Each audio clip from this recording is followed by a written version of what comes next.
Kelewele, keh-leh-WEH-leh.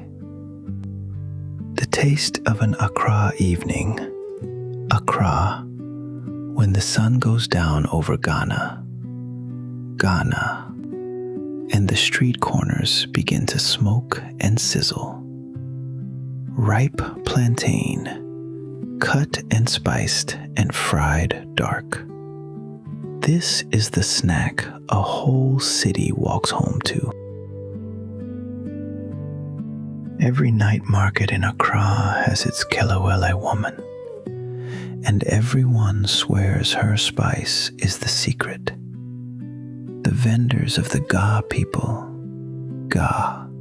will tell you the plantain must be almost too ripe, black freckled and soft, before it will ever caramelize the way it should. What the impatient throw away, the wise cook waits for. Here we wait. Servings, 6. 15 minutes to prepare, 15 more over the oil. 6 whole ripe plantains. 2 tablespoons of fresh ginger, half a teaspoon of chili powder, 1/4 teaspoon of ground cloves, 1/4 teaspoon of ground nutmeg, 1 teaspoon of salt, and 3 cups of vegetable oil for the frying. We begin with the plantains. Choose them ripe, yellow, and gone heavy with black spots, for that is where the sweetness lives.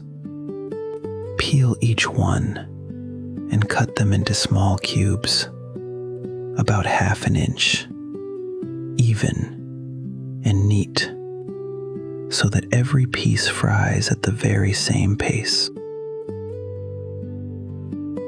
Now the spice.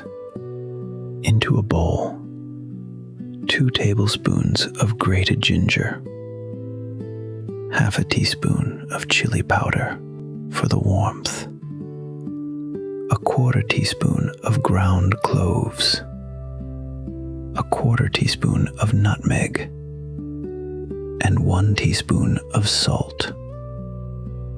Stir them together until they become a single fragrant paste.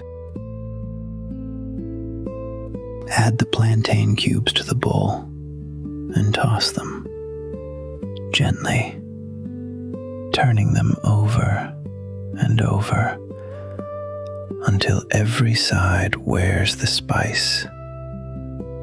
Then leave them for 20 minutes. Let the ginger and the chili sink in. Let the cloves and the nutmeg find their way to the center. This quiet waiting is the whole soul of Kelewele. Now the oil. Pour 3 cups of vegetable oil into a heavy skillet and bring it up slowly over medium-high heat until it reaches 350 degrees. Watch the surface begin to shimmer. Listen for the first faint whisper of the heat. This is the sound the whole street is waiting for. Lower the cubes in, a small handful at a time. Never crowd the pan. Let them fry 6 minutes, turning as they go. Listen. That steady crackle is the sugar turning to caramel. The edges darken, the corners crisp. The kitchen fills with clove and smoke. When each piece is dark, golden brown, and glossy, lift them out with a slotted spoon. rest them on paper to let the last of the oil fall away, and serve them at once, hot, while the crust still sings against the sweetness within. Kelewele belongs to the night streets of Accra. Accra, the coastal capital of Ghana. It is the food of the Ga people, Ga, who have fished and farmed this shore for centuries. When the workday ends, the braziers come out along the roadside, and the smell of frying plantain drifts through the dark like a welcome home. The plantain itself is ancient here, carried across the continent long before any map was ever drawn. The spices tell an older story still. The clove, the ginger, the grains of paradise that once flavored this dish traveled the caravan routes of West Africa, the trade in aromatics that made these coastal cities rich and restless. When the Portuguese came to this shore, they called it the Gold Coast and built their forts along the sand. Chili peppers crossed the ocean in their ships from a world away and found a home in the Ghanaian pot. The heat we taste tonight is the heat of that long exchange, folded into something entirely Ghana's own. Today, Kelewele is Ghana after dark. It is sold in twists of paper on the corner, eaten warm on the walk home, shared with roasted groundnuts and easy conversation. It is nobody's formal dinner and everybody's comfort.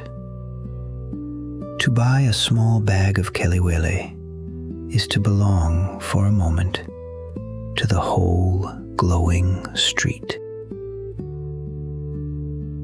Tip the hot cubes into a bowl, dark and glistening, and let the steam rise, spiced and sweet.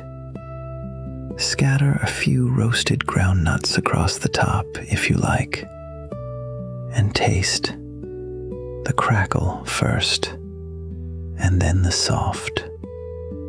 Kelewele is the rarest kind of recipe, one that has survived empires and oceans and the long reach of history, and stayed a simple thing sold on a corner for small coins. It survives because it was never trying to be impressive. It was only trying to feed the people who loved it on their way home in the warm African dark. And the table, at last, is set.